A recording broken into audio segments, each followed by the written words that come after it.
Assalamualaikum warahmatullahi wabarakatuh.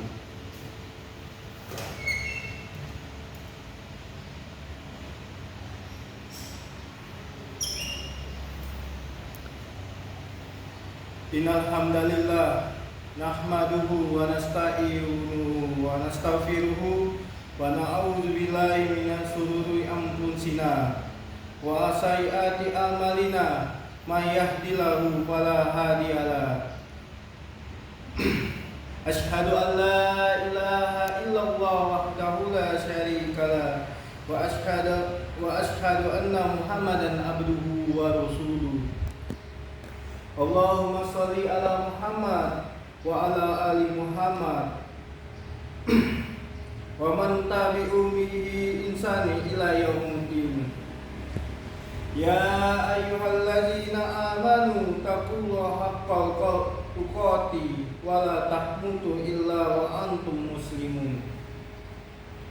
Ya ayyuhan nasu taqullaha rabbakum khalaqakum min nafsin wahidatin wa khalaqa minha zawjaha wa bassa minha rijalan katsiran wa nisaa taqullaha jika tasa'ula bihi wa akhram innallaha kana 'alaikum raqiba. Ya ayyuhalladzina amanu taqullaha haqqal qawli sadidan yusalli lakum a'malakum wa yaghfir lakum dzunubakum wa man yutillah wa rasulahu faqad faza fawzan aziman hukma. Amma ba'd. Fa inna asdaqal hadisil kitabullah wa khairal hadi Muhammadin sallallahu alaihi wasallam wa saral umri muhdatsatuha wa kullu muhdatsatil bid'ah wa kullu bid'atin dhalalah wa kullu bid'atin finnar.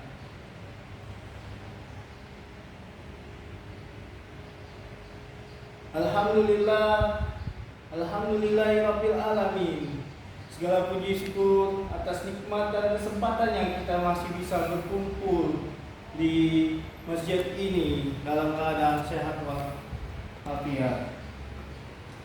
Pada kesempatan kali ini, Khatib berwasiat pada diri sendiri dan para kaum muslimin. Mari kita tingkatkan takwaan kita kepada Allah SWT. Takwa yang artinya menjalankan perintah-perintahnya dan menjauhi larangan-larangannya. Kaum muslimin, para hamba Allah yang berbahagia. Pada kali ini Khatib mengangkat judul tegakkan sunnah, hapuskan bid'ah. Ketahuilah hadirin sekalian bahwa agama Islam pada asalnya sama seperti agama Samawiyah yang diturunkan Allah dengan mengutusnya para rasul, yaitu agama yang dibangun atas dasar ittiba, mengikuti dan kepatuhan pada yang disampaikan Allah dan Rasulnya. Sebab semua ajaran tidak dapat disebut kecuali bila di dalamnya ada kepatuhan pada Allah SWT dan ittiba pada yang diserukan oleh Rasulullah SAW. Dan sebaik-baik petunjuk yang harus ditempuh oleh orang-orang yang mengharapkan kejayaan, sebaik-baik jalan yang mesti dilalui oleh orang-orang yang soleh adalah petunjuk dan jalan yang digariskan oleh Rasulullah SAW pada umatnya tidak lagi petunjuk yang lebih baik dari petunjuk beliau. Tidak ada lagi yang hidup yang lebih lurus selain daripada jalan hidup yang beliau tempuh. Sebagaimana firman Allah dalam Quran surah Al-Maidah ayat 50 yang artinya, hukum siapakah yang lebih baik daripada hukum Allah bagi orang-orang yang yakin. Namun ternyata iblis alai tidak pernah berhenti menyesatkan anak cucu Adam. Dengan berbagai cara tipu muslihat, ia mencoba memalingkan mereka dari cahaya ilmu, lalu membiarkan mereka tersesat dan kebingungan dalam gelapnya kebodohan. Dari situlah iblis kemudian memasukkan hal-hal yang secara lahiriah adalah perbuatan baik amal soleh ke dalam agama. Namun sebenarnya ia tidak pernah dituntunkan Allah dan Rasulnya. Muncullah berbagai keyakinan dan amalan yang tidak pernah diajarkan Rasulullah SAW. Lainlah etika dan perbuatan yang tak pernah dikenal oleh generasi terbaik umat ini. Generasi salafus salih Sallallahu Alaihi Wasallam pernah bersabda, sesungguhnya barang siapa yang hidup di antara kalian, maka ia akan melihat perselisihan yang banyak. Maka saat itulah ikutilah sunnahku dan sunnah para ulama rasyidin yang mendapatkan hidayah. Gigilah sunnah dengan gigi geraham, dan jauhilah perkara-perkara yang dibuat dalam agama, karena setiap bid'ah itu sesat. Hadis riwayat Abu Daud dan Hasan Tirmizi. Dia katakan hadis ini hasan sahih. Yang dimaksud dengan bid'ah adalah segala perkara yang dibuat-buat dalam agama yang sama sekali tidak memiliki dasar dalam syariah. Barang siapa yang mencoba melakukan hal ini, maka ia akan masuk dalam ancaman Rasulullah SAW dalam sebuah hadis diriwayatkan oleh Al-Bukhari dan Muslim. Barang siapa yang membuat hal-hal yang baru dalam urusan agama kami, apa-apa yang tidak ada keterangan darinya, maka ia tertolak. Para hamba Allah yang berbahagia, hadis yang baru saja kita simak ini merupakan dasar terpenting dalam Islam.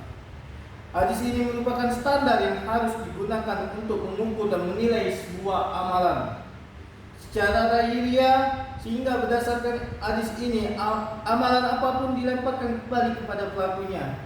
Sehingga berdasarkan hadis ini pula perbuatan apapun yang diada-adakan dalam Islam, bila tidak diizinkan oleh Allah dan Rasulnya, maka tidak boleh dikerjakan, bagaimanapun baik dan bergunanya menurut akal kita. Kaum muslimin yang dirahmati Allah, sesungguhnya perilaku bid'ah dan segala perilaku yang mengarah pada penambahan terhadap ajaran Islam adalah tindakan kejahatan yang amat sangat nyata. Bila kejahatan bid'ah ini dilakukan, maka kejahatan-kejahatan lain yang muncul di antaranya. Perilaku bid'ah menunjukkan bahwa pelakunya telah berprasangka buruk atau suudzon terhadap Allah SWT dan Rasulnya yang telah mendapatkan risalah Islam, menetapkan risalah Islam. Karena pelaku bid'ah telah menganggap bahwa agama ini belumlah sempurna, sehingga perlu diberikan ajaran-ajaran tambahan agar lebih sempurna.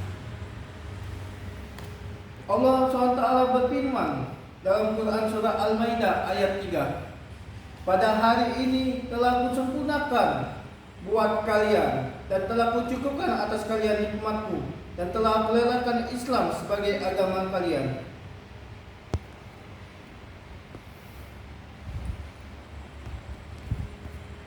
Hadirin yang dimuliakan oleh Allah SWT, dengan demikianlah jelas sudah bahwa perbuatan bid'ah adalah tindakan kejahatan yang sangat nyata terhadap syariat Islam, dan tidak ada jalan lain untuk membasminya hal tersebut kecuali dengan mendalami dan melaksanakan sunnah Nabi Muhammad SAW. Tidak ada penyesalan lain kecuali dengan membalikan semua perkara dengan hukum Allah dan Rasulnya. Kaum muslimin, para hamba Allah yang berbahagia, setiap jalan selain jalan Allah, di situ terdapat setan yang akan selalu mengajak dan menanamkan rasa cinta kepada perilaku bid'ah, lalu perlahan-lahan menjauhkan kita dari sunnah. Ini adalah salah satu langkah setan, di mana secara bertahap ia membisikkan subhat-subhat itu ke dalam amal yang nyata, baik dengan mengurangi atau menambah amalan yang tidak pernah dituntutkan oleh Rasulullah SAW. Jadi sangat banyak kaum muslimin yang jatuh dan menjadi korban. Namun Ahlussunnah wal Jamaah satu-satunya golongan yang selamat dan satu-satunya kelompok yang akan dimenangkan Allah telah menetapkan kitabullah dan sunnah rasulnya ke dalam lubuk hati mereka yang paling dalam. Hadirin yang berbahagia dan dirahmati Allah, akhirnya saya kembali mengulang wasiat untuk selalu bertakwa kepada Allah SWT. Waspadailah segala perilaku bid'ah yang kecil maupun yang besar, karena ia akan menanggung dosa dan dosa orang yang mengerjakan hingga hari kiamat. Rasulullah SAW bersabda dalam hadis riwayat Muslim, barang siapa yang melampaui perbuatan buruk, maka ia akan menanggung dosanya dan dosa orang-orang yang mengerjakannya hingga hari kiamat, tanpa dikurangi dari dosa-dosa mereka sedikit pun. Hendaklah setiap muslim yang merasa takut kepada Rabbnya selalu memperhatikan perbuatan dan amalnya akan kemanakah kakinya melangkah. Karena boleh jadi ia meletakkan kakinya di jalan yang salah tanpa disadari. Marilah kita menanamkan tekad-tekad besarnya untuk mengkaji mendalami, melaksanakan dan mendakwakan sunnah di setiap lapangan kehidupan kita, agar tidak ada lagi bid'ah-bid'ah yang menodai kehidupan kita, sehingga menghalangi kaum muslimin untuk meraih kejayaannya, insyaallah. Barakallahu fi wa lakum fi Qur'ani azim wa nafa'a ani wa iyyakum bima fihi minal ahyati wa zakir akim. Aqulu qouli hadza wa astaghfirullah azim li wa lakum.